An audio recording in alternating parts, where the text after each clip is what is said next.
Bismillahirrahmanirrahim. Assalamualaikum warahmatullahi wabarakatuh. Alhamdulillahirrabbilalamin. Jumpa kembali dengan sahabat belajar. Pada video kali ini kita akan belajar tema 4, sehat itu penting. Subtema 3 pada pembelajaran kedua. Sahabat belajar, jangan lupa untuk selalu berdoa sebelum memulai pembelajaran. Udin gemar membaca. Udin memiliki banyak buku cerita rakyat. Ada cerita Lutung Kasarung, Bawang Merah dan Bawang Putih, Keong Mas, dan masih banyak lagi cerita rakyat lainnya. Udin jadi mengetahui beberapa cerita rakyat dari berbagai daerah. Sore hari, Edo bermain ke rumah Udin. Edo melihat banyak buku cerita di rumah Udin. Edo bermaksud meminjam satu buku cerita yang berjudul Kancil dan Siput. Udin pun meminjami buku ceritanya kepada Edo. Edo bergegas pulang setelah Udin meminjaminya buku. Tidak lupa Edo mengucapkan terima kasih dan berpamitan sebelum meninggalkan rumah Udin. Sikap baik apakah yang perlu kamu teladani dari diri Udin? Sikap baik apa pula yang perlu kamu teladani dari diri Edo? Mengapa kamu harus meneladani sikap baik dari Udin dan Edo? Pertama, sikap baik Udin yang perlu diteladani adalah bersedia berbagi dengan meminjamkan buku cerita kepada Edo. Dua, sikap baik Edo yang perlu diteladani adalah meminta izin ketika akan meminjam buku dan mengucapkan terima kasih, berpamitan ketika meninggalkan rumah Udin. Ketiga, alasan meneladani sikap Udin dan Edo karena mereka berdua memiliki sikap yang terpuji untuk saling menghormati dan menjaga kerukunan. Berikut adalah isi cerita buku yang dipinjam Edo berjudul Kancil dan Siput.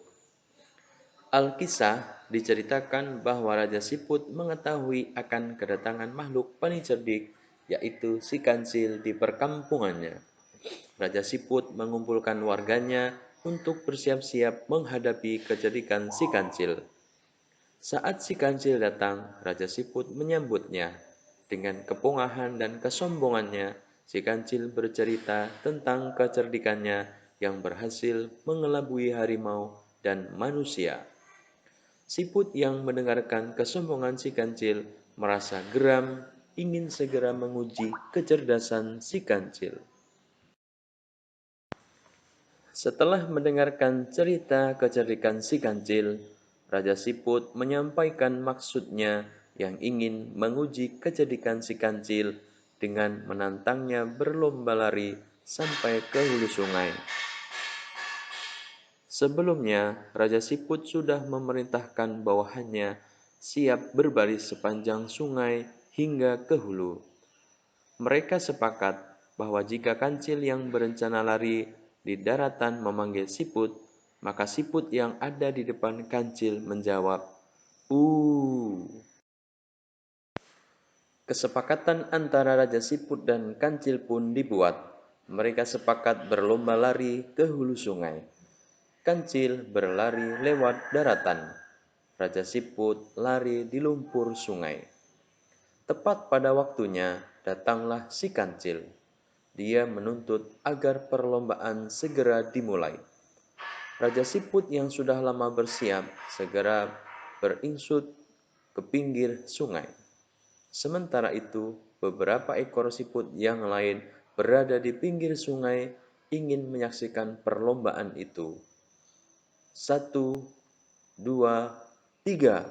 Si Kancil memberi komando tanda perlombaan dimulai.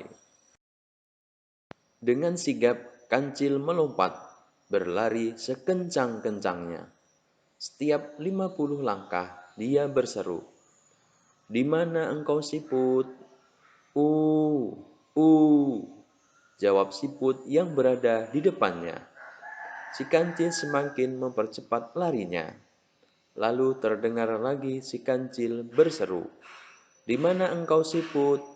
"Uh, uh." Kembali terdengar jawaban siput telah berada di depannya. Si kancil menjadi marah dan kian memperkuat larinya. Setiap kali dia berseru, selalu dijawab oleh siput yang telah berada di depannya. Demikian seterusnya. Si kancil tidak dapat mengalahkan siput dalam perlombaan itu. Dia tidak dapat menerka taktik yang dipakai oleh Raja Siput dan anak buahnya. Akhirnya dia merasa kelelahan sambil menggerutu dengan napas terengah-engah. Sang kancil pun berkata, "Hai siput, mulai hari ini aku nyatakan bahwa engkaulah binatang paling cerdik dan dapat mengalahkan aku. Selamat tinggal." Setelah itu, sang kancil pun melompat dan lari menghilang dari perkampungan siput. Sekarang tinggallah siput-siput itu bergembira ria. Mereka yang telah bekerja keras, bergotong royong, serta dapat membina persatuan dan kesatuan. Sahabat belajar, berdasarkan cerita di atas, dapat kita simpulkan bahwa kancil memiliki sikap sombong dan pongah. Sikap yang dimiliki kancil tidak baik, karena orang sombong akan sulit dihargai oleh orang lain. Cerita Kancil dan Siput merupakan salah satu contoh cerita bergambar atau cergam. Apa itu cergam atau cerita bergambar? Cergam atau cerita bergambar mengandung pengertian, perpaduan gambar dan teks yang berbaur menjadi satu kesatuan, serta mengandung keindahan dan cerita yang bermakna. Berikut adalah langkah-langkah membuat cerita bergambar. 1. Tentukan ide, gagasan, atau tema yang akan dibuat. 2. Tentukan karakter tokoh utamanya dan karakter dari tokoh pembantunya yang ada dalam cerita. 3. Buat alur cerita sederhana secara garis besar yang menggambarkan isi cerita, kemudian masing-masing bisa dikembangkan. 4. Mulai menggambar sesuai alur cerita yang telah dibuat. Sahabat belajar, pada subtema 1, kalian telah belajar tentang organ peredaran darah hewan. Berikut adalah organ peredaran darah pada hewan dan cara memelihara kesehatan organ peredaran darah. Pertama, burung. Organ peredaran darah yaitu jantung dan pembuluh darah. Gangguan pada organ peredaran darah biasanya adalah gangguan jantung, berdarah luka-luka, kapiler darah mudah pecah.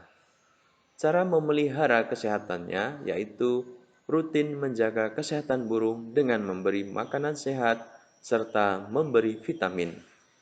Kedua, ikan. Organ peredaran darahnya jantung dan pembuluh darah. Gangguan pada organ peredaran darah ikan biasanya adalah amoebiasis. Cara memelihara kesehatan yaitu memberi makanan sehat dan diberi vaksin untuk ikan. Ketiga, kucing.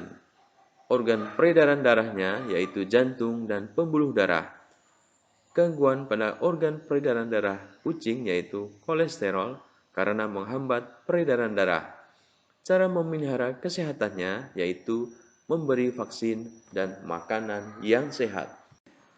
Demikianlah pembelajaran kita kali ini, tema 4 sehat itu penting pada subtema 3 pembelajaran 2. Sampai bertemu pada video pembelajaran berikutnya.